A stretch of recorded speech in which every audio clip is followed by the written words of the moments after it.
एक गांव था भूतागढ़। उस गांव के अंदर रात होते ही एक चुड़ैल आया करती थी। लोग उसे गंजी चुड़ैल कहते थे क्योंकि उसके बाल नहीं थे। वो गांव में आती और उसे कोई भी मिल जाता तो उसे मार कर चली जाती क्योंकि गांव वालों ने उसके बाल काटे थे। एक दिन की बात है, मोहनलाल और उसका बेटा दिनेश उस गांव में शिफ्ट होने के लिए आए थे क्योंकि मोहनलाल का वहीं पर ट्रांसफर हुआ था। तभी वो घर के अंदर जाते हैं और मोहनलाल दिनेश से कहता है, अरे बेटा, मैं जा रहा हूँ जॉब पर। तुम घर का ध्यान रखना और अपना भी। कहीं बाहर जाना हो तो घर को ताला लगा कर जाना। ठीक है पापा, मैं अपना ध्यान रखूंगा। आप भी अपना ध्यान रखना। बाय। फिर मोहनलाल अपने घर से निकल जाता है अपनी कंपनी की ओर। वो कंपनी का मैनेजर था और वो कंपनी के अंदर आ जाता है। फिर काफी समय बीतता है, मोहनलाल काम करता रहता है और उसे काम करते हुए रात हो जाती है। वह रात के समय जंगलों से होते हुए अपने घर आता है। वो अपने घर के अंदर जाता है तो देखता है कि उसका बेटा दिनेश वहाँ पर नहीं है। तभी मोहनलाल कहता है, अरे ये दिनेश कहाँ चला गया? इससे मैंने कहा था कि घर पर ही रहे।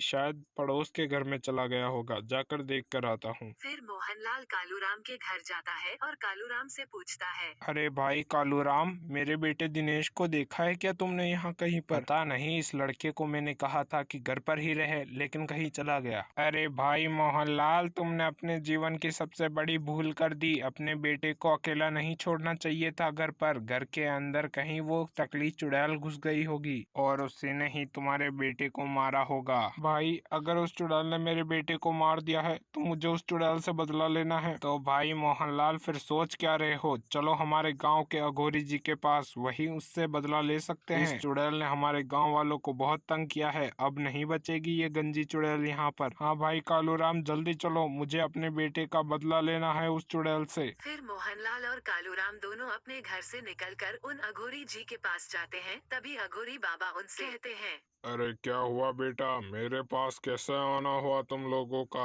अरे अघोरी बाबा, अब आप ही कुछ कर सकते हैं। हमारे गांव की गंजी चुड़ैल ने मेरे बेटे को मार दिया। अब आप ही उसे मार सकते हैं। अरे उस चुड़ैल ने फिर से गांव वालों को तंग करना चालू कर दिया। उस गंजी चुड़ैल की काफी शिकायतें आई हैं मेरे पास। आज मैं उसे नहीं छोड़ूंगा। फिर अघोरी बाबा खड़े होते हैं और मंत्र पढ़ने लगते हैं। तभी वहाँ पर गंजी चुड़ैल प्रकट होती है और कहती है, अरे क्या हुआ अघोरी, क्यों बुलाया? मुझे लगता है तुझे मरना है आज। अरे चुड़ैल, तू आज किसी के बच्चे को उठा कर ले गई है क्या? अगर वो जिंदा है तो यहाँ पर दे दो मुझे जल्दी से। उसका पिता उसके लिए तंग हो रहा है। अरे बच्चा, वो तो मैं खा गई, मेरे पास कोई बच्चा नहीं है फिलहाल। अरे मोहनलाल, ये चुड़ैल तो तुम्हारे बच्चे को खा चुकी है। अब हम लोग क्या करें? अब करना क्या है तांत्रिक जी? मंत्र पढ़िए और इस चुड़ैल को जलाकर राख कर दीजिए ताकि ये किसी और को ना खा सके। फिर अघोरी बाबा मंत्र पढ़ने लगते हैं और वो चुड़ैल जलने लगती है और वो चिल्लाते हुए जलकर राख में तब्दील हो जाती है और गंजी चुड़ैल का अंत हो जाता है।